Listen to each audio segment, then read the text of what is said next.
एक तानाशाह किसी भी हद तक जा सकता है। वो दुनिया के किसी भी नियम कानून को धज्जियां उड़ा सकता है। वो नियम कानून की याद तब उसे आती है जब उसकी अपने की बारी आती है, लेकिन जब उसके हाथ में ताकत हो, तानाशाह के हाथ में अगर ताकत आ जाए तो वो कुछ भी कर सकता है। जी हाँ, मैं बात कर रहा हूँ इजराइल फिलिस्तीनी युद्ध में बेंजामिन नेतन्याहू की। बहुत ही डराने वाली खबर है। सबसे पहले बताऊंगा, इजराइल के झूठ तो लगातार बता ही रहा हूं कि एक तानाशाह अपने मरे हुए सैनिकों के शवों को भी लेने से इनकार करता है, अपने टैंकों के बारे में भी नहीं बताता है। लेकिन तानाशाह की तानाशाही तब उजागर होती है जब उसका छिछोरापन सामने आता है। इजराइल जो है फिलिस्तीन के साथ वही कर रहा है जो कभी हिटलर ने सेकेंड वर्ल्ड वॉर में यहूदियों के साथ किया था। और जब हिटलर सत्ता में था और जर्मनी में जब यहूदियों को वो नंगा करके मारता था, गैस चेंबर में मारता था, क्योंकि उसकी सत्ता की सनक थी, वो तानाशाह था। ठीक यही काम बेंजामिन नेतन्याहू कर रहा है फिलिस्तीनियों के साथ। एक वीडियो रिपोर्ट्स आई है जिसमें वो सरेआम फिलिस्तीनियों को सड़क पर बैठाकर मार रहा है। लेकिन वहीं फिलिस्तीनी और हमास, हिजबुल्ला, हूथी और ईरान इजराइल के सैनिकों पर एक योद्धा की तरह, एक बहादुर सैनिक की तरह और इंटरनेशनल नियम कानून को मानते हुए धज्जियां उड़ा रहा है। तो क्या इजराइल हार से बौखला गया है?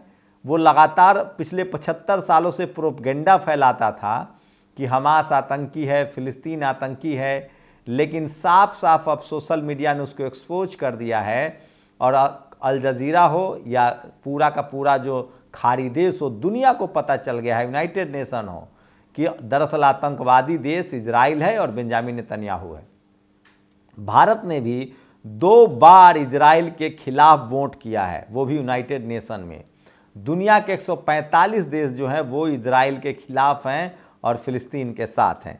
तो ताज़ा जो घटना, ये तस्वीर देखिए, इस शख्स का नाम है, ये हमास का मेन कमांडर है, यहिया सिनवार। कहा गया था कि इसके घर को घेर लिया गया है। सोचिए, इस शख्स का घर 2021 में ही एयर स्ट्राइक में उड़ा दिया गया था, जबकि उसने दोबारा घर बनाया ही नहीं। तो लगातार झूठ फैलाने की कोशिश कर रहा है। इसका मतलब है कि इजराइल इस युद्ध में हार रहा है।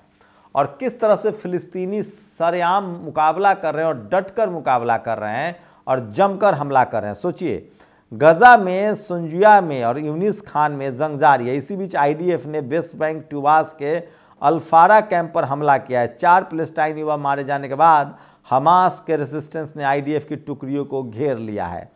तो हमास लगातार करारा जवाब दे रहा है। 20 जुलाई 2014 को गाजा के सुजैया में भयंकर जंग हुई थी। हमास ने इजराइल की ग्लोनी ब्रिगेड को नष्ट कर दिया था। वहीं आज 8/12/2023 को आईडीएफ ने हमला किया। हेब्रो मीडिया के अनुसार 2014 की तरह इस बार भी हमास अजीब जुनून और हिम्मत से लड़ रहा है और आईडीएफ 1 इंच आगे नहीं बढ़ पा रहा है। सोचिए, और आईडीएफ 1 इंच, ये मैं नहीं कह रहा हूँ, ये सब वहाँ की इजराइल की मीडिया कह रही है, जो मैं आपको बता रहा हूँ। गजा एक इजरायली ऑपरेशन जिसका उद्देश्य आईडीएफ बंधकों को हमास से मुक्त कराना था, विफल हो गया। प्रतिरोध सेनानियों ने बचाव दल को रोका और उसे पीछे धकेला। इजराइल वायुसेना ने बमबारी की, जिसके परिणाम स्वरूप बंधक सैनिक सार बारूक आईडी इतना की मौत हो गई है। इजराइल अपनों की हत्या का दोषी। सोचिए, इजराइल अपने बंधकों को ही मार रहा है जो फिलिस्तीन के कब्जे में है। और सोचिए, 7 अक्टूबर 2023 के सबूतों से पता चलता है कि हमास के जंग के समय इजरायली युद्धक विमान, टैंकों ने अपने ही नागरिकों को मारा। अब गजा में आज एक लड़ाकू हेलीकॉप्टर ने इमारत में शरण लिए अपने ही सैनिकों पर मिसाइल दागी, जिसमें कई लोग मारे गए और घायल हुए। तो सोचिए, एक तानाशाह किस हद तक जा सकता है। उसने हवाई हमले में अपने ही सैनिकों के नेस्तनाबूद कर दिए हैं। लेबनान से छोड़े 2 मिसाइल सीधे आईडीएफ की टुकड़ी पर गिरे, जिसमें 2 इजरायली सैनिक मारे गए। 7-8 दिसंबर 2023 हिजबुल्ला अब तक 13 हमले इजराइल पर कर चुका है। वहीं आईडीएफ ने साउथ लेबनान पर बमबारी की, जिसमें 2 सिविलियन मारे गए।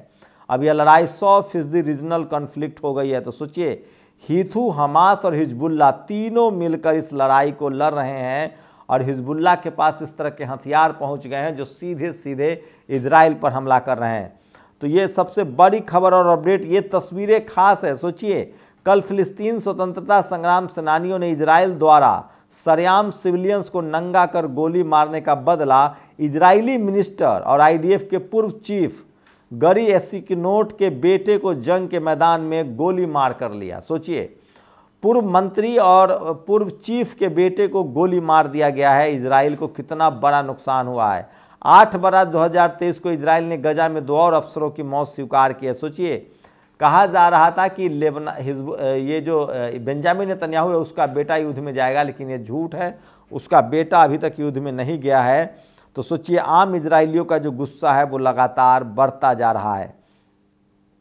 ये इजराइल ने गजा के सबसे प्रमुख लेखकों, कवियों और कार्यकर्ताओं में से एक प्रोफेसर रेफत अल अरीर की हत्या कर दी है, जिन्होंने अपना जीवन गजा के आवाज़ को बाहरी दुनिया तक पहुंचाने की कोशिश की। अपनी बहन के घर पर लक्षित हवाई हमले में मारे गए, जिसमें 4 बहन और 4 भाई भी मारे गए हैं। ये वो शख्स हैं जो लेखक थे, और सोचिए दुनिया में ये अमर हो जाएंगे।